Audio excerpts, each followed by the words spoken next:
Howdy, I'm Lee Wilson, and this is TGO Wyoming, on the move. And today we're going to talk about the new Google Earth. So, Google Earth has done an update to where it is now compatible with Chrome. As in, you can use all the functionality, well, most of the functionality of Google Earth while in the Chrome web browser. Now, why is this cool?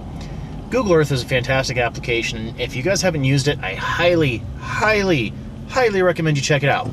Because while everybody is familiar with Google Maps, and Google Maps is great and serves a purpose and is fantastic for getting you from point A to point B, it doesn't do the best job of showing topography.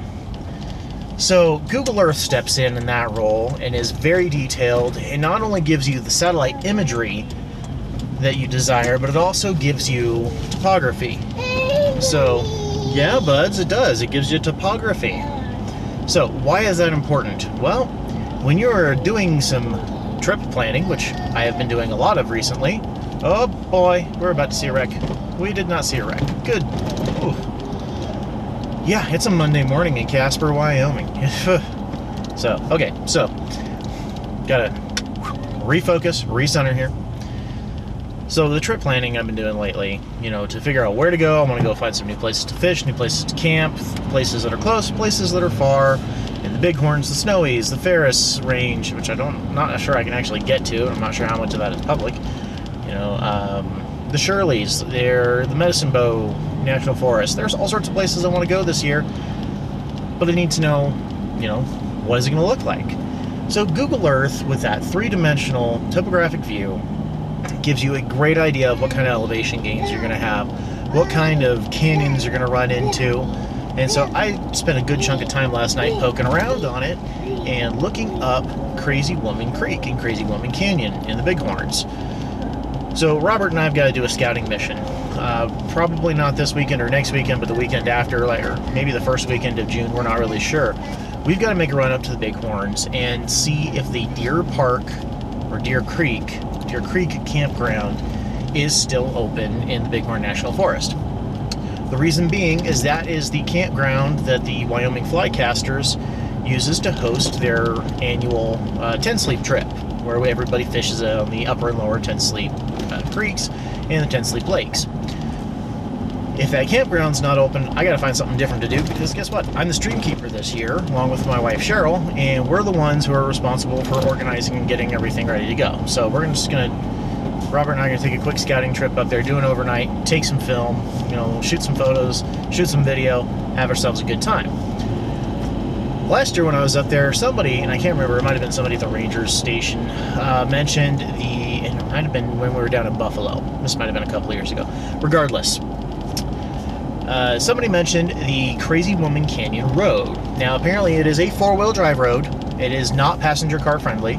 Well, fortunately, I have a Land Cruiser, and it is a quite capable off-road machine. So I looked up some photos of Crazy Woman Canyon, and it really doesn't look that difficult. I mean, it's not even a Jeep trail. It's just an off-road trail. I mean, any high ground clearance, medium high ground clearance vehicle with four-wheel drive can do it. So nothing, no biggie, right? Not even as bad as the BLM roads.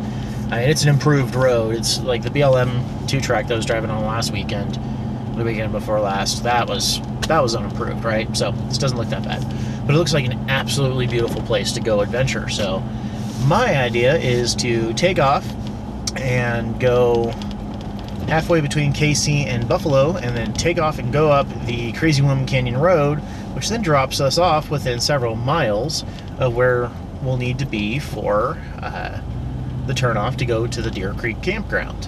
So I think that'll be a heck of an adventure. It's gonna have to be an early morning leave. I mean, we're gonna have to leave at 4 in the morning, 3 in the morning to get up there in a reasonable amount of time to catch the right light for the canyon, and then to be able to make it through the canyon, because who knows how long that'll take us. I also don't know if there's still snow in that canyon, so that might be a big, huge determining factor. The road, most of the main road up through the Bighorns is paved, and then, dirt road up into the campground. So we'll just have to see what the weather conditions are like and what the snow report is. But I've been using Google Earth to figure out all of this, and just having it right there in the web browser is great. You don't have to bring up the program, don't have to mess with anything. You can print press and hold shift and move your perspective around. You can go to two-dimensional if you just want your straight top-down view. It is an incredible resource, absolutely incredible resource. And if there is a landmark or someplace of interest, Google will tell you, and you'll be able to click on it, and then from within your web browser, it'll take you to the information on that and show you photos that people have shared of that location. And that's just fantastic, get an idea where you're going. There are several campgrounds to the south and east of Casper that are way back in a few different ranges that I've never seen or heard of, nor would have figured it out. They even existed if it wasn't for Google Earth telling me, hey, there's a campground here, cool.